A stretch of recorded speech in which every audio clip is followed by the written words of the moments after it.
کبھی کبھی تو کسی کی اداسی ہمیں اندر ہی اندر سے کھا رہی ہوتی ہے۔ اللہ کوئی بھی چیز تم سے چھین لینا اللہ کا مقصود نہیں ہوتا، وہ صرف تمہیں کھو دینے کے خوف اور پا لینے کی لالچ سے آزاد کر کے ایک مضبوط انسان بنانا چاہتا ہے۔ ہم اپنے وعدوں کو جتنا زیادہ نبھائیں گے اتنا زیادہ ہم مضبوط بن جائیں گے، اور آخر میں اللہ خود ہی کوئی راہ نکال دے گا ہمارے لیے، ہماری محبوب شے ہمیں لوٹا دے گا۔ کبھی کبھی ہم کتنا ہی بھاگتے ہیں اور مسلسل ہی بھاگتے رہتے ہیں، کبھی لوگوں سے اور کبھی خود سے، اور کبھی تو ہم ان لوگوں کے پیچھے بھی بھاگتے ہیں جو کبھی ہمارے تھے ہی نہیں۔ ہم ان کی تلاش میں اتنی دور نکل جاتے ہیں کہ بعد میں اپنی ذات تک بھول جاتے ہیں۔ وقت انہیں کچھ عرصے کے لیے ہمارے پاس بھیج ہی دیتا ہے، پھر ایک وقت ایسا بھی آتا ہے کہ جب ہم تھک ہار کے بھاگنا بھی چھوڑ دیتے ہیں، یا پھر سمجھ آ جاتی ہے کہ ہم تو کسی سیراب کے پیچھے بھاگ رہے تھے۔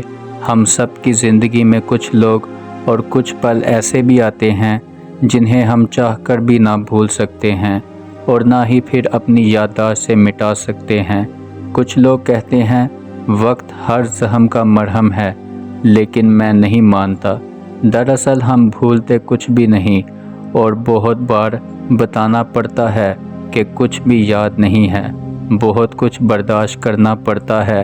یہی تو زندگی ہے۔ جو باتیں پی گیا میں وہی باتیں کھا گئی۔ مجھ کو بعض دفعہ لوگ آپ کو حوصلہ ختم کرنے والی بات اس لیے کرتے ہیں کیونکہ وہ جانتے ہیں کہ آپ واقعتاً اپنے خوابوں کو پورا کر کے ان کی حیثیت رکھتے ہیں۔ وہ ڈرتے ہیں اور خوف زدہ ہو جاتے ہیں کہ کہیں آپ واقعی ان خوابوں کی تعبیر حاصل نہ کر لو۔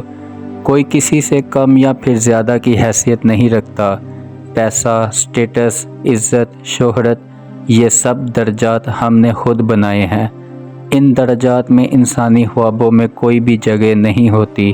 کبھی کبھار یہ زندگی اتنی بوجھ لگتی ہے کہ دل کرتا ہے کہ اتار پھینکوں یہ سارا بوجھ۔ اکثر یہ سمجھ نہیں آتی کہ میرے ہونے سے یہ دکھ ہیں یا دکھوں کے ہونے سے ہی میں ہوں۔ سب کچھ میسر ہونے کے باوجود اداسی اندر سے کھائے جا رہی ہے۔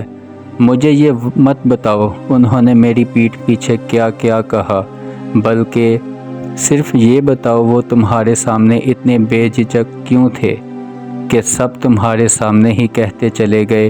خوش نصیب ہوتے ہیں وہ لوگ جو آپ کے لاکھ غصہ کرنے، آپ کی تلخی کے باوجود بھی آپ کے ساتھ رہتے ہیں، آپ کو سمجھتے ہیں، اور جن کو آپ کی تکلیف نظر آتی ہے۔ قدر کریں ایسے لوگوں کی۔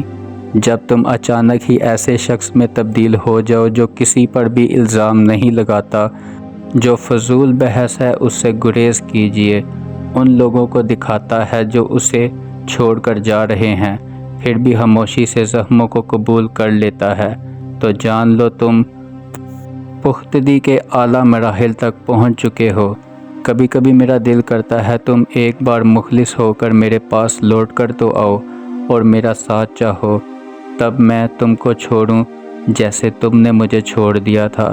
پھر پتہ چلے گا کہ کوئی کیسے آپ کی وفا کو رد کر دیتا ہے اور آپ کو تڑپنے کے لیے بیچ راہ میں چھوڑ دیتا ہے۔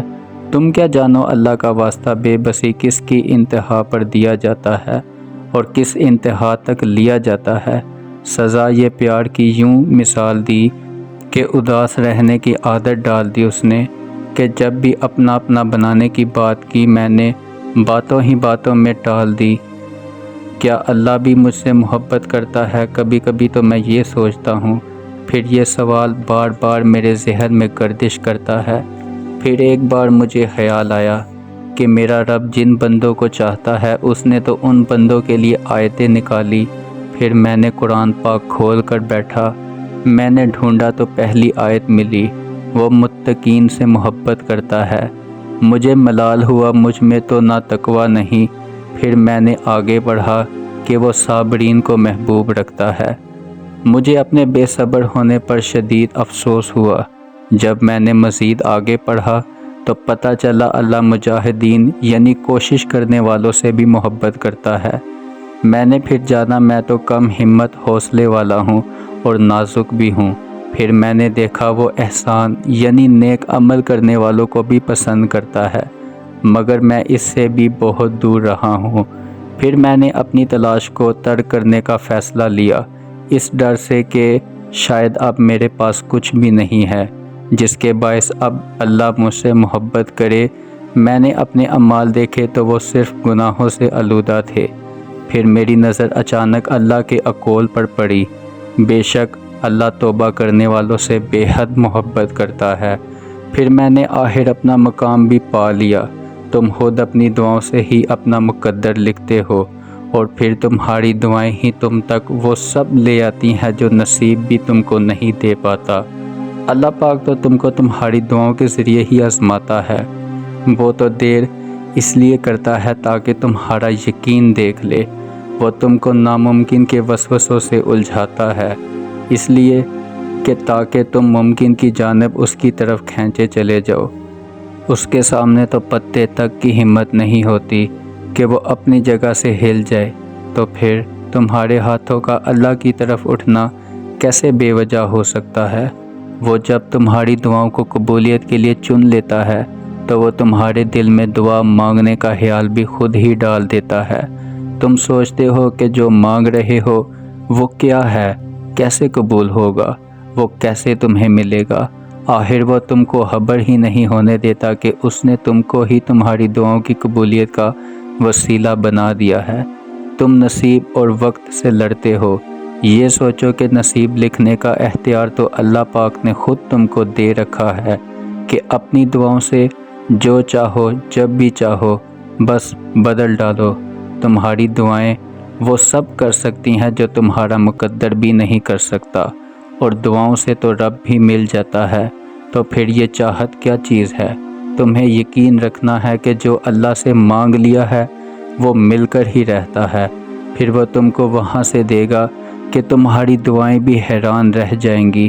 ایک شخص غصے کا بہت تیز تھا۔